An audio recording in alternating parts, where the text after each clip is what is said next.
বেড়াতে তো সবাই পছন্দ করে। আজ যে গল্পটা বলবো তার নাম বেড়ানোর একদিন। এক ছিল পেঁচা আর এক ছিল কাক। ওরা দুই বন্ধু। পেঁচা আর কাক বেড়াতে খুব পছন্দ করে। একদিন ওরা পানির নিচে বেড়াতে যাবে ঠিক করলো। উড়তে উড়তে নদীর তীরে পৌঁছালো ওরা। সেখানে এক ব্যাঙের সাথে দেখা হলো। ব্যাঙ বলল, আমিও যাব তোমাদের সাথে।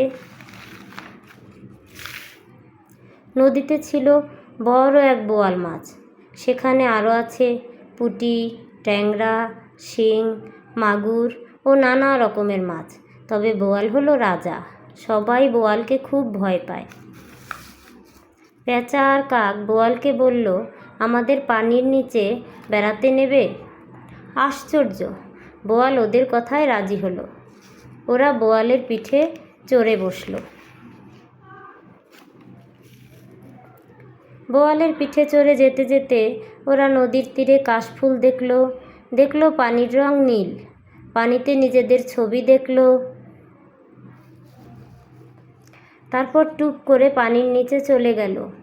পেঁচা পাখা ছড়িয়ে দিল, ব্যাঙ কানে হাত দিল, আর কাক অবাক হয়ে তাকিয়ে রইল। একটু পরে সবাই আনন্দে চেঁচিয়ে বলল, এ কি? পানির নিচে কত মাছ! অনেক রঙের মাছ, দারুণ তো!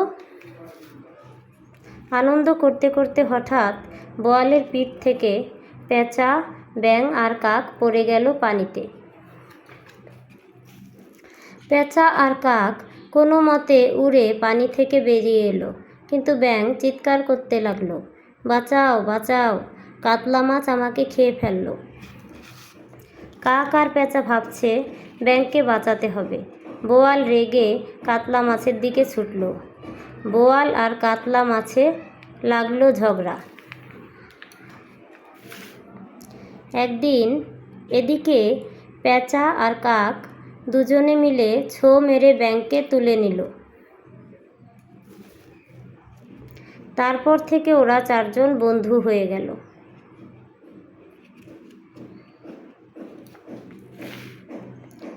ব্যাঙ আর বোয়ালকে ধন্যবাদ দিল পেঁচা ও কাক। তারপর উড়ে চলল বাড়ির দিকে।